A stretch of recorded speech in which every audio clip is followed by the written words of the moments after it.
시베리아와 알래스카 사이 얼음으로 뒤덮인 베링 해협. 2만 년 전 이곳은 지구의 마지막 빙하기를 맞아 꽁꽁 얼어붙었다. 그리고 북동아시아의 몽골리안들은 그 베링 해협의 얼음 위를 건너 북아메리카 인류의 조상이 됐다 전한다. 그곳이 바로 몽골리안 루트. 하지만 지금의 베링 해협은 남쪽으로 흘러가는 거대한 얼음판들로 뒤덮여 수시로 블리자드와 북극곰의 위협을 받는 금단의 영역이다. 네노라는 세계적인 탐험대 두 팀이 성공했다고 주장했지만 그건 어디까지나 인정받지 못한 비공식 기록일 뿐이었다. 고 박영석 대장도 2007년 베링 해협 도보 횡단에 도전했지만 목표 지점을 불과 20km 앞두고 실패했다. 박영석 대장과 함께 북극점에 도달했던 홍성택 대장과 정찬일 대원은 2012년 2월 그 유지를 이어 베링 해협 도보 횡단에 도전한다. 과연 수시로 찾아오는 위기를 극복하고 베링 해협 횡단에 공식적인 성공을 거둘 수 있을까?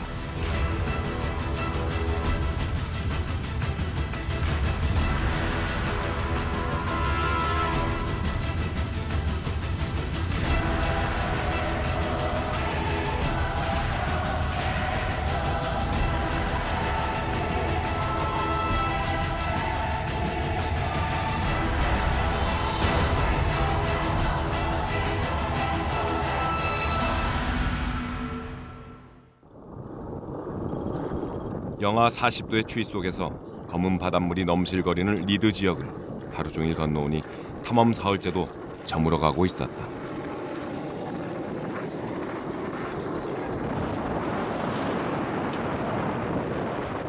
일단 쉬기로 했다. 이 강풍이 블리자드의 전조 같았기 때문이다. 하지만 텐트 치기가 영 쉽지 않다. 평소엔 5분이면 충분했지만 지금은 10분째 고전 중이다. 심상치 않은 강풍이다. 그새 기온은 영하 45도 가까이 떨어졌다. 안 들어갔대. 다 안 들어갔잖아. 빨리 쳐야다. 다 얼어 죽는다. 끝까지 다 안 들어갔잖아, 재영아. 손가락 괜찮아? 예. 대학에서 동양무술을 전공한 최재영 대원은 얼마 전 연극영화과에 입학했다. 쟤 괜찮아? 예. 다들 지금 코에 동상이 왔어.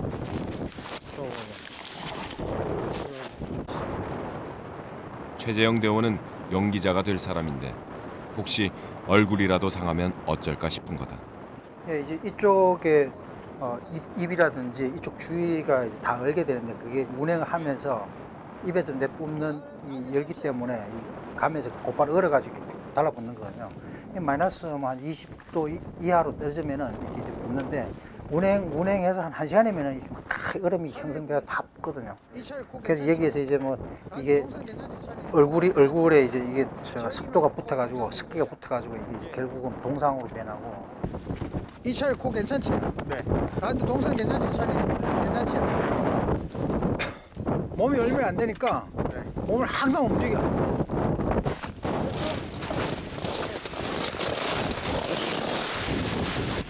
텐트 벽에는 지난밤 대원들이 뿜어낸 입김이 얼음 알갱이가 되어 붙어있다.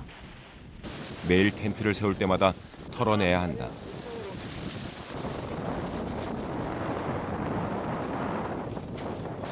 평소엔 5분 만에 세우던 텐트를 결국 20분 만에 세웠다.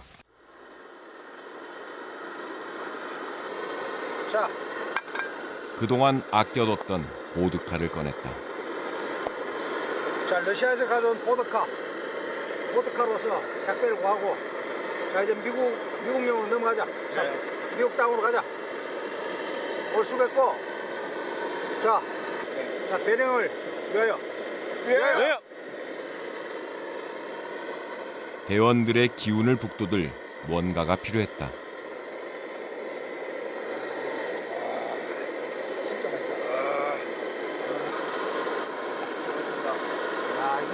보니까 이건 술이 아니라 차라리 약이다. 너무 맛있더라고요. 그리고 술이 왜 이리 부족한지.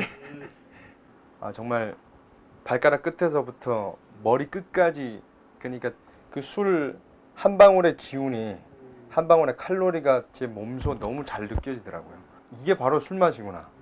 이게 바로 술 맛이지, 내가 전에 한국에서 먹었던 그 술은 술이 아니고 그냥 아무것도 아닌 거구나. 진짜 그게 술인구나. 그거를 절실히 느꼈습니다. 정찬일 대원에겐 특별 통화가 허락됐다. 생신 축하드립니다. 지금 자려고 이제 자기 전에 저녁 먹고 이제 엄마 생신이라서 내가 전화했지. 좋아, 여기 상태 아주 좋아. 얼음도 잘 얼었고 한 3, 4일 안에 이제 이게 다 건너갈 것 같아. 전화 드릴게요. 예. 어머니께 하얀 거짓말을 하고 말았다.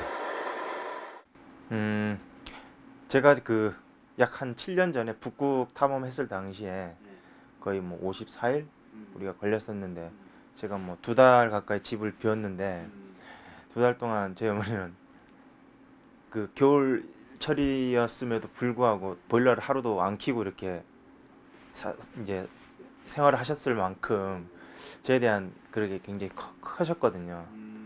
이번에도 뭐 중간에 그 탐험 중간에 어머니 생신이 이제 왔더라고요. 그래서 직접 뭐 위성 전화기 이용해가지고 이제 전화까지 드려서 안심시키는 차원에서 거짓말을 할 수밖에 없었습니다. 탐험 나흘째 아침이 밝았다.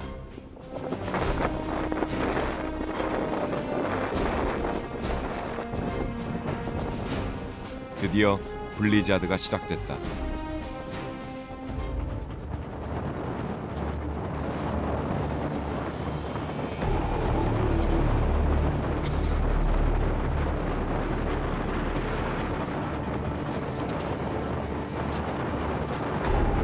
블리자드라고 하면 초속 14m 이상의 강풍을 말한다. 그런데 베링 해협의 블리자드는 최고 초속 200m다. 악명 높은 블리자드가 일으킨 눈보라가 해를 가렸다. 블리자드가 러시아에서 지금 한참 지금 보이지가 않고 있습니다.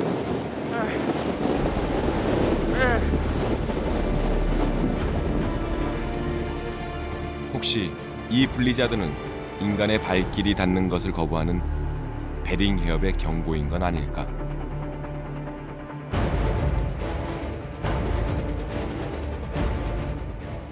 살째 되는 아침부터 이제 블리자드가 시작됐거든요.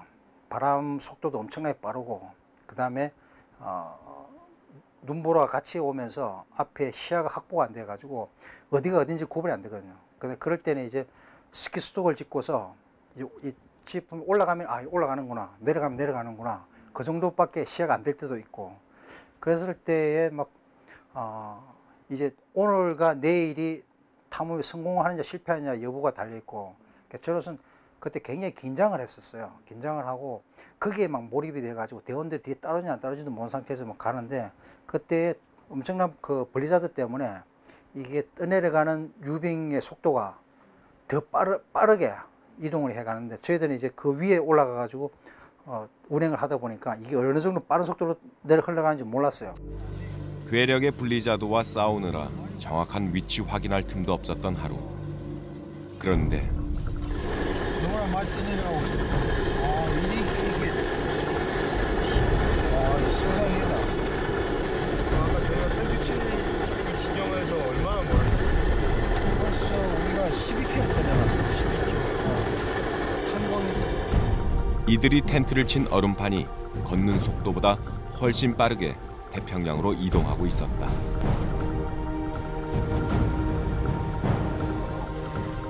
자칫하면 실패할 위기였다. 이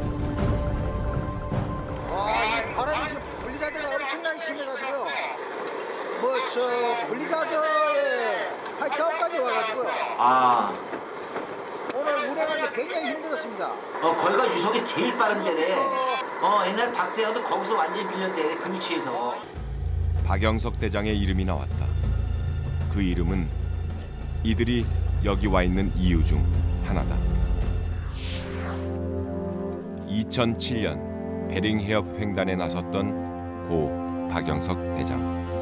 북풍이 4일 동안 불면은 말 그대로 우리는 그냥 태평양처럼 빠져서 조란이지. 오늘 도착한 게 여기인데 좀 두세 시간 만에 이만큼을 내려왔다고.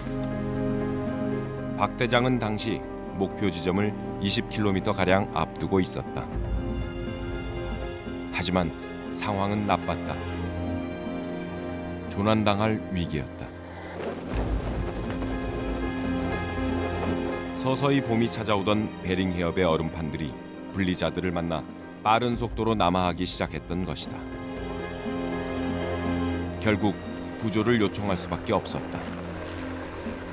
더 이상 지체했다간 구조 요청조차 힘든 처지가 될 상황.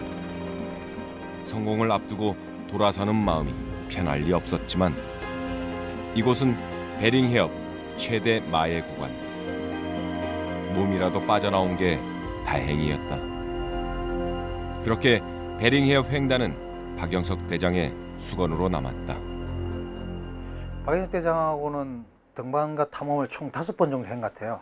했고 북극 탐험도 같이 했었는데 그걸 갔다 와서 북극점을 갔다 와서 이제 베링해를 하기로 했어요. 하기로 했는데 저는 다른 일로 못 갔고요. 못 가고 베링해를 영석이 형과 오희준 대원 그 3명이 베링해 가가지고 실패를 했거든요. 실패를 하고 돌아와서 이제 영석이 형이 같이 가자.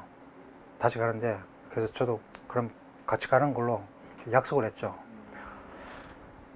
그래서 저도 이제 다시 마음의 준비를 하고 갈 생각하고 했는데 영석이 형은 돌아오지 못했던 거고. 북극점을 탐험했던 기억은 지금도 생생하다. 이극점 탐사 정찬일, 히말라야 14자 완등 박영석, 4극점 탐사 홍성택, 그리고 3극점 탐사 오희준이었다. 그중 박영석, 오희준 두 사람은 이제 없다. 북극 탐험의 4명 중에서 2명이 이미 이 세상을 떠났네요. 그리고 원래 형이 저랑 같이 하려고 했던 약속인데 형은 안나포는 남백에서 돌아오지 못했던 거고, 그래서 형이 못했던 거를 후배가 해야지만이 그게 제 역할이라 생각하고, 그래서 더더욱더 동기부여가 됐고요. 그러니 이 탐험은 남겨진 자의 의무이자 약속이다. 조금 더 지켜보다가 차면은 자지 말고 쪽잠 자다가 출발하자고. 알겠어? 알겠지? 준비하겠습니다. 이 상태는 우리 결국 부수할 수밖에 없어. 결단 내자. 아니 형 바람이 좀 세가지고 어쩔 수 없어. 괜찮겠습니까? 그건 날 믿고 따라.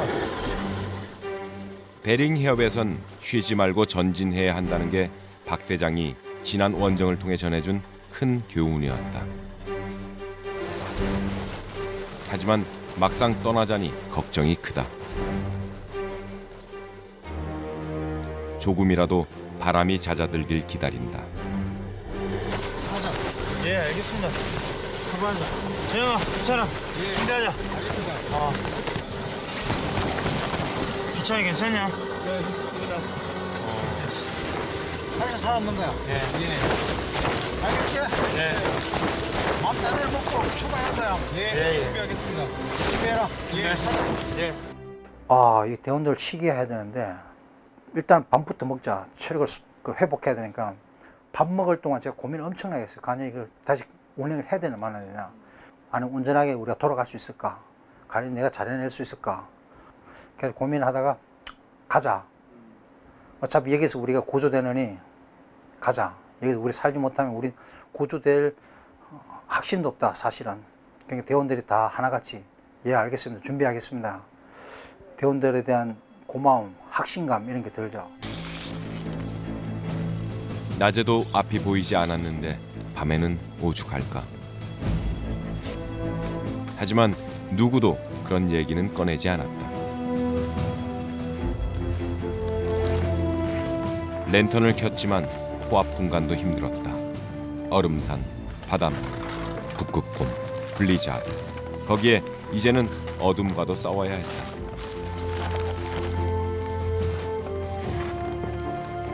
하지만 텐트를 접으며 마음속 불안도 함께 접었다.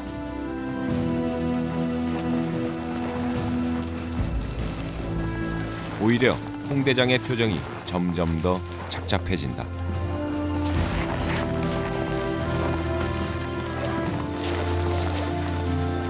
왜 안 그렇겠는가? 홍 대장의 발걸음 하나에 대원들의 생사가 달려있다. 자, 오케이. 화이팅! 화이팅!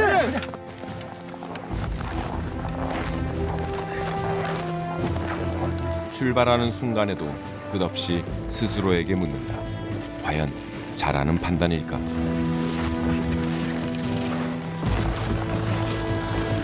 하지만 앞이 보이지 않으면 눈앞의 한 걸음에만 집중하라는 말이 있다. 그 말을 믿어보기로 했다.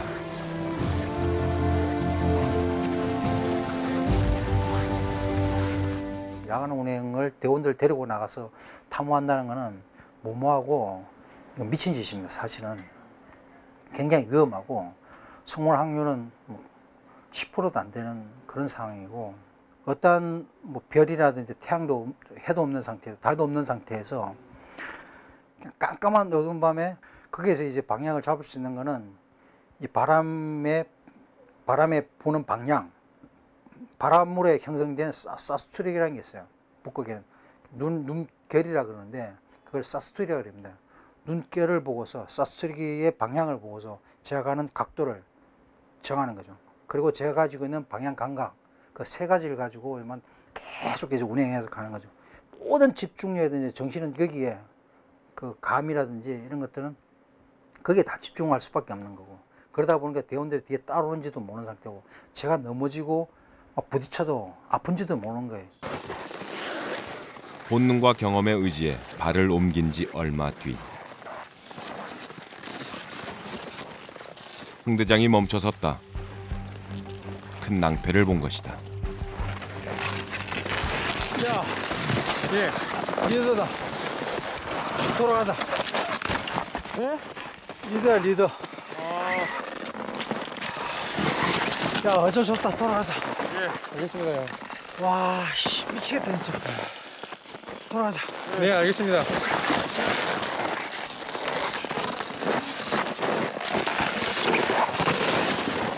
한 걸음이 아쉬운 상황에서 온기를 되짚어 간다는 건 기운 빠지는 일. 뒤에 잘 따라와. 알겠습니다. 하지만 누구도 불평하지 않는다. 홍 대장 얼굴에 극도로 누적된 피로가 역력하게 드러난다.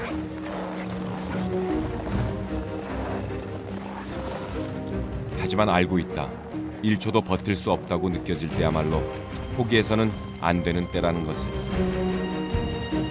그런데 홍 대장의 기색이 이상했다. 이리 와봐. 긴급 회의다.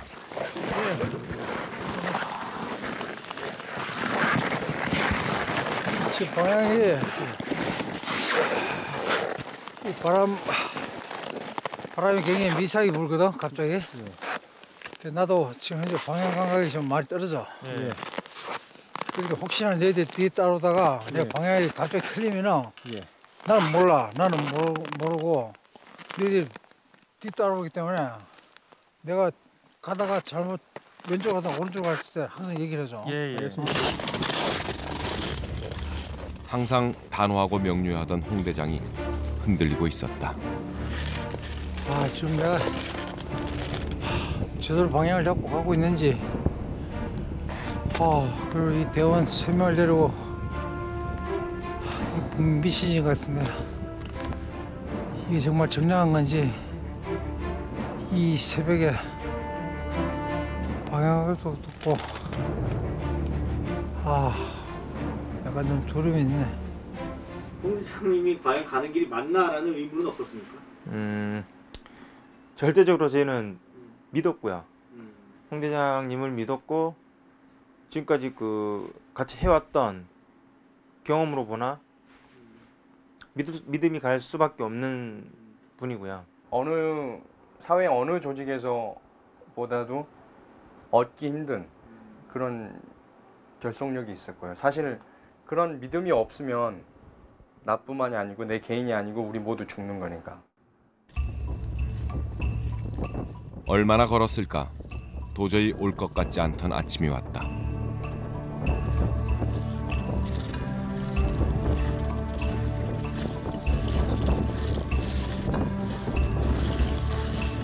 여전히 블리자드가 눈앞을 가로막았지만 해가 떴다는 사실만으로도 큰 힘이 됐다.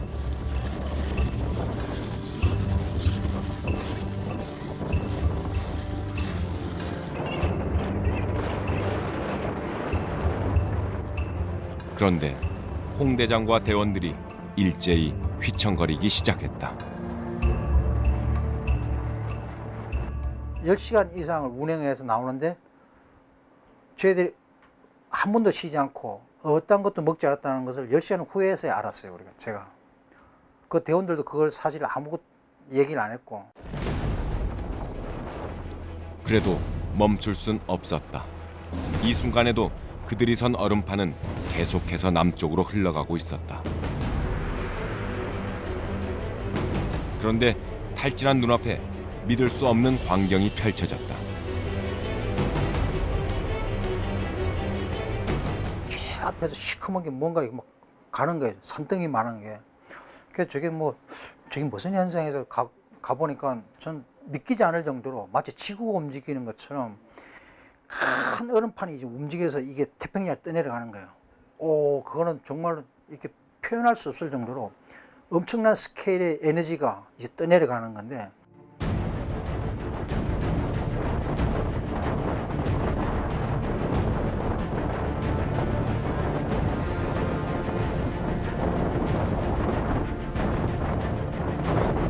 정신이 번쩍 들었다.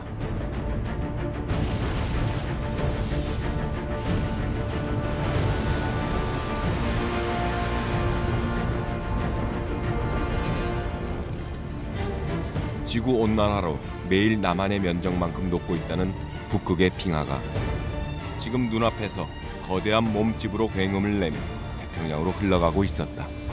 하지만 무엇보다도 기막힌 건 지금 이 빙하를 건너야 한다는 사실이었다. 이쪽을 넘어서 이 고정판, 이 알래스카의 고정판을 우리가 뛰어넘어 올라가야 되는데 그 중간에 있는 거야.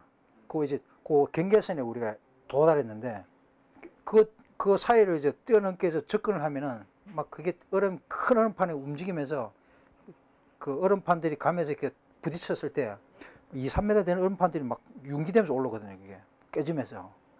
그 접근도 제대로 못하고 그래서 한참 올라갔는데도 이게 도저히 이 전체가 흘러내려가기 때문에 여기서 건너지 않으면 우리는 성공하지 못한다. 흘러가는 얼음산의 높이와 거침없는 속도, 그리고 굉음에 압도됐다.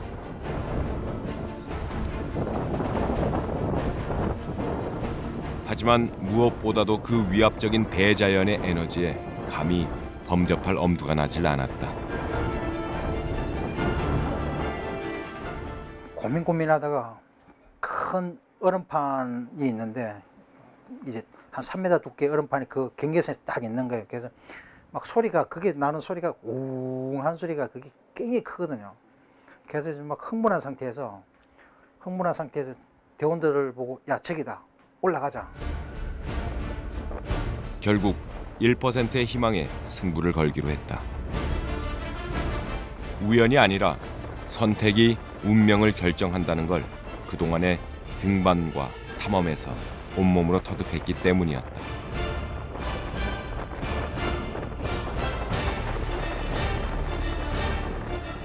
이 찬에 뛰어 올랐고 저도 있는 힘을 이 찬에 쯤에 밀어 올렸죠. 이 찬에도 막 정말 있는 힘을 다해서 막 기어오르더라고. 오르는 걸 올랐구나. 재영아 너도 준비해라. 재영이를 올라가고 또 재영이를 올려주면서 저도 곧바로 뛰어 올랐죠. 뛰어 올라가지고 저도 막 뛰어오르고 제 썰매를 하는데 재영이가 저쪽에서 못 기어오르고 막 멋짓멋짓 하는 거예요. 저는 야 재영아 뭐해 하면서 저는 올랐죠. 올라오고 난 다음에 오르면서 형 도와줘 그런 소리가 들리는 거예요. 그래서 그리고 저 이제 올라서자마자 썰매를 올려놓고 막 이게 벨트를 풀고 재영이한테로 갔죠. 막 뛰면서 형 도와줘 하는 소리만 이 얼굴만 보이고 그래서 갔는데 불과 몇 초 사이에 그 가는 사이가 한 5m 6m밖에 안 되는데 거기를 가는 사이에 재영이가 사라진 거예요. 내 눈에서. 와. 순식간의 일이었다. 어디에도 최재영 대원은 보이지 않았다. 만약 저 얼음산 아래로 빨려 들어갔다면 생존 확률은 거의 없는 셈이었다.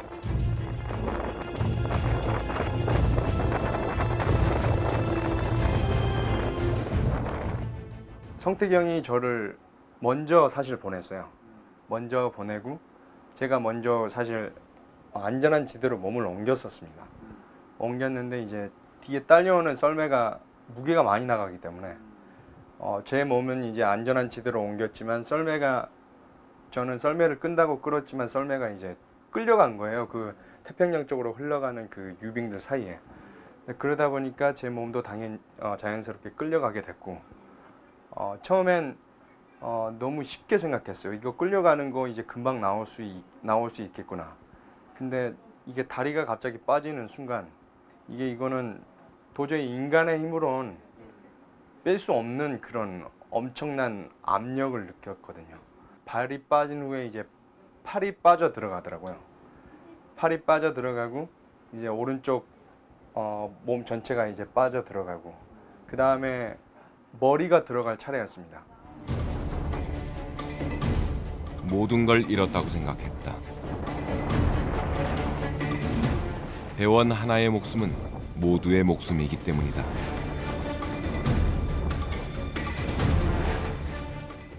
이 표현은 안 되는 거예요. 이게. 막 떠내려가고 있고 그 큰 얼음판을 떠내가 웅 떠내려가 있고 재영아 소리치는 없는 거예요. 아 재영이가 당했구나. 그때 하늘이 무너진 줄 알았습니다.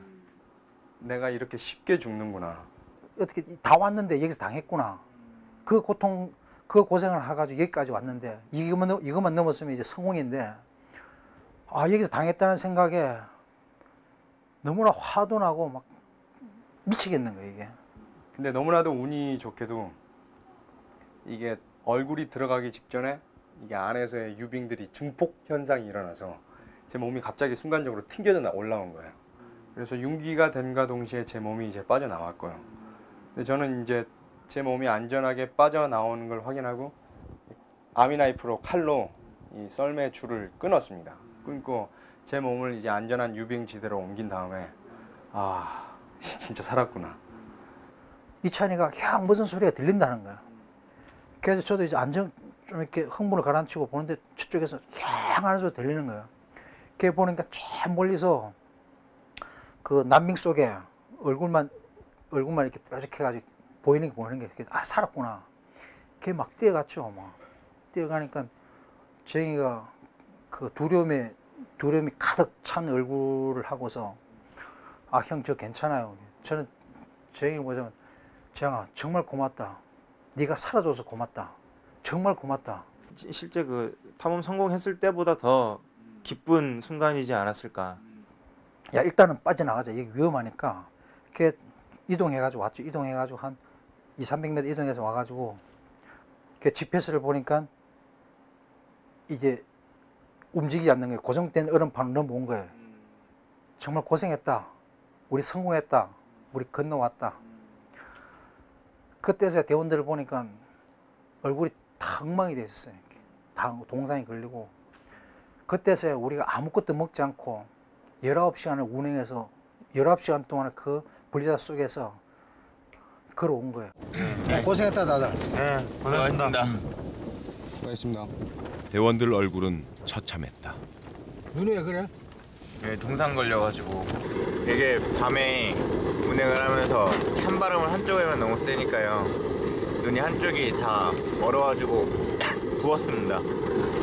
우와, 밑에 턱하고 지금 네가 가장 많이 걸렸어 지금. 괜찮겠어? 예, 괜찮습니다. 내일부터 좀 노출에 유의하도록 하겠습니다. 그래. 이 차는 어디 두들겨 맞을 것 같아. 네, 좀 맞은 것 같이 봤는데요. 네, 괜찮습니다. 그냥 눈에만 동상 좀 온 거라서 네, 참고 갈 수 있습니다. 좀 이 정도야 뭐 동생들에 비하면 약하죠 뭐. 끝까지 하겠습니다. 탐험 엿새째.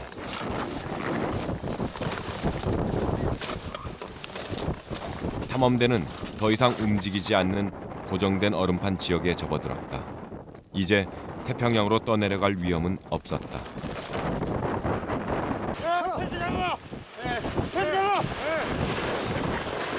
하지만 다시 블리자드가 발목을 잡았다. 태평양으로 떠내려갈지도 모른다는 불안은 이제 없어졌지만 블리자드가 계속 이렇게 분다면 갈 길은 훨씬 멀어질 것이다. 언제까지 이렇게 짐을 꾸리기를 반복해야 할까? 오늘이 마지막이었으면 좋겠다고 희망을 걸어본다.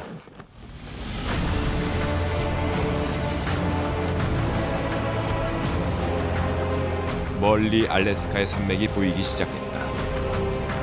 하지만 안심은 금물이다.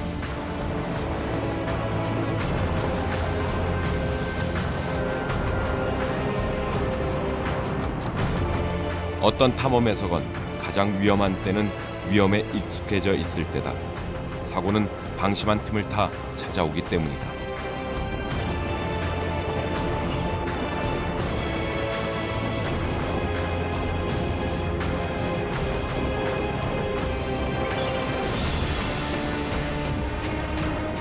마지막 5km 구간은 그 어느 때보다 고도의 집중력과 체력이 필요한 구간이다.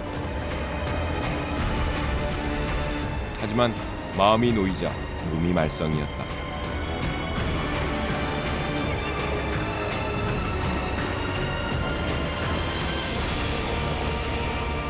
뒤를 돌아봤다.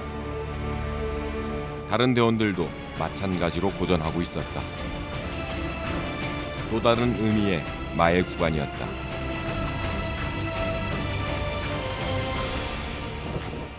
다섯째 날 이제 알래스카 쪽으로 넘어오기 전에는 전에 상황이 분명히 더 힘들었을 거예요.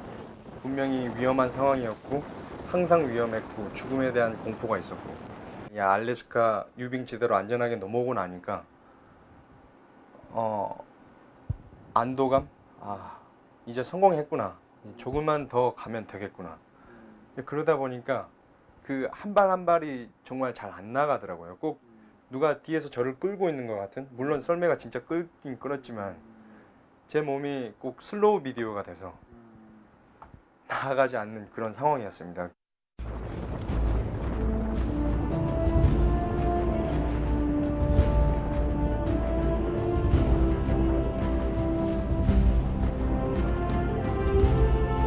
막내 정희찬 대원은 동상을 입은 왼쪽 눈이 점점 부어올라 아예 눈을 뜨지도 못하고 있었다. 시야 확보가 불가능했다. 너무 많이 힘듭니다. 네, 마지막 고생이라서요. 힘들지만 꾹 참고 네, 알겠습니다. 그때가 이제 진짜 제가 체력이 너무 많이 떨어진 상황이었거든요. 네 발로 기어다닐 정도로 잘 걷지는 못하고 체력적이나 정신적으로나 좀 많이 약해져 있었는데 지쳐서 완전 쓰러지는 정도였거든요. 그때 찬일이 형이 제 뒤에 오셔서 이렇게 등을 한 대 주먹으로 확 때리면서 네 새끼야 여기서 죽을래? 정신 차리고 가야 될 거 아니야? 라고 말씀해 주시는데 그때 좀 정신이 꽉 들어서 다시 걸었죠. 하지만 힘든 건 정찬일 대원도 마찬가지.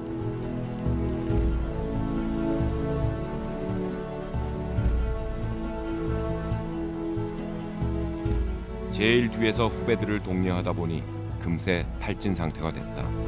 의식도 혼미해졌다.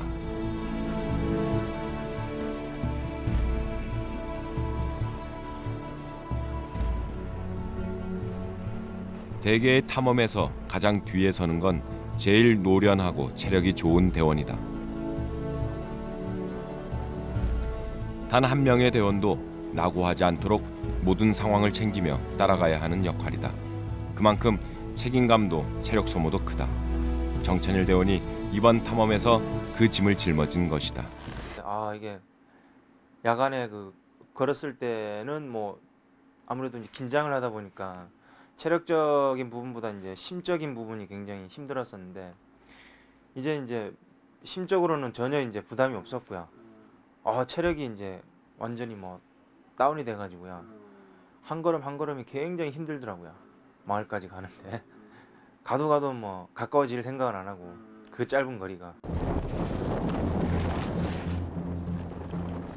철인 홍성택 대장도 다리가 풀리기 시작했다.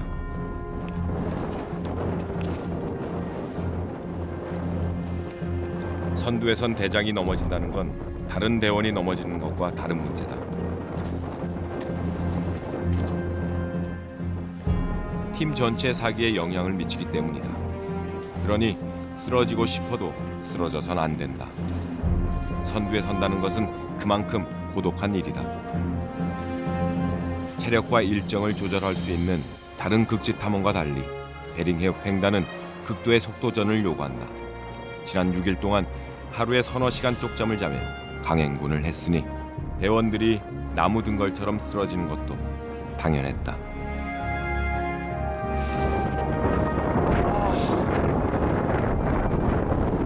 잠깐이라도 쉬는 게 낫지 않을까 고민하던 순간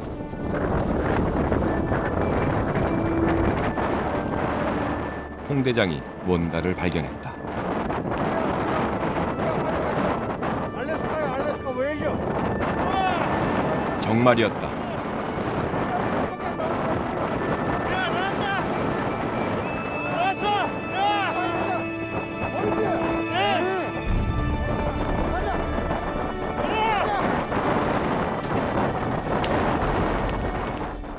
알래스카의 서쪽 끝마을 웨일즈가 눈앞에 있었다.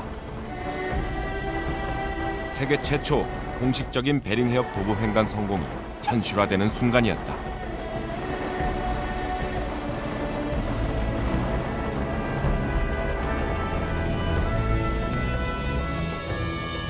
몽골리안들은 2만 년 전 빙하기 때 바로 이들처럼 베링해협의 얼음바다를 건너 알래스카에 도착했을 것이다.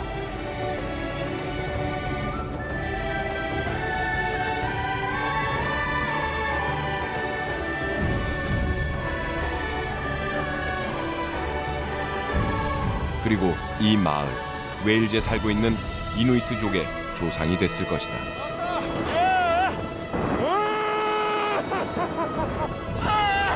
선생님!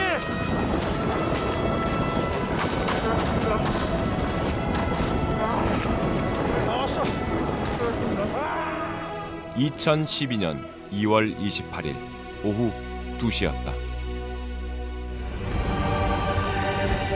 2만 년 전 아시아와 아메리카를 이었던 대륙의 다리 베링해협. 북아메리카 대륙의 새 인류와 문명을 전파한 신세계의 관문. 수많은 탐험가들이 다시 그 길을 꿈꾸며 도전했지만 끝내 정복하지 못했던 신의 영역. 그 몽골리안 루트를 대한민국의 21세기 몽골리안들이 탐험을 통해 복원했다. 탐험이란 험한 것을 찾아 나선다는 말이다. 어째서일까? 어째서 인간은 편하고 안락한 것에 안주하지 못하는 걸까? 험한 것엔 어떤 힘이 있기에 그토록 인간을 사로잡는 것일까? 단 하나 확실한 것은 험하고 거칠고 불확실한 것에 도전하는 바로 그 탐험이 오늘의 인류를 생존하게 하는 힘이라는 점이다.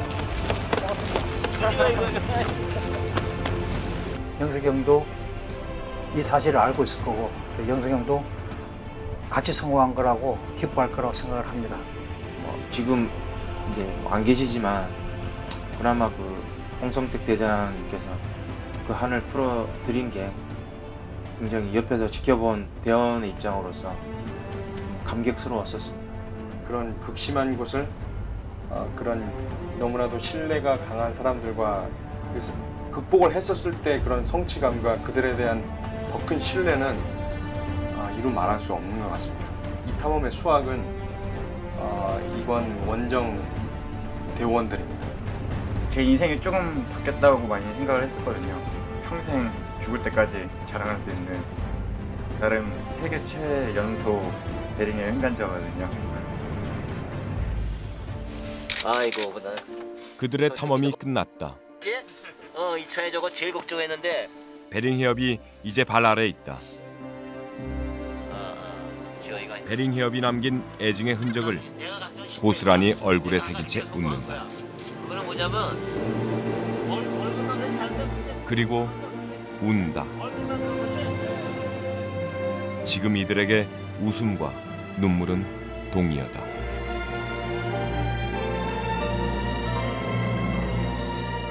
이 세상 모든 탐험가들은 없는 길을 만들어 나가는 것을 숙명으로 삼는다. 길, 이 말은 서로 통한다는 뜻에서 왔다. 탐험가는 길을 내는 사람이다. 그러니 탐험가는 이 세상 모든 것과 소통하는 사람이다. 그래서 지금 막 베링 해협을 건너온 이들은 말한다. 탐험이 끝난 바로 이 자리에서 또 다른 탐험이 시작된다고.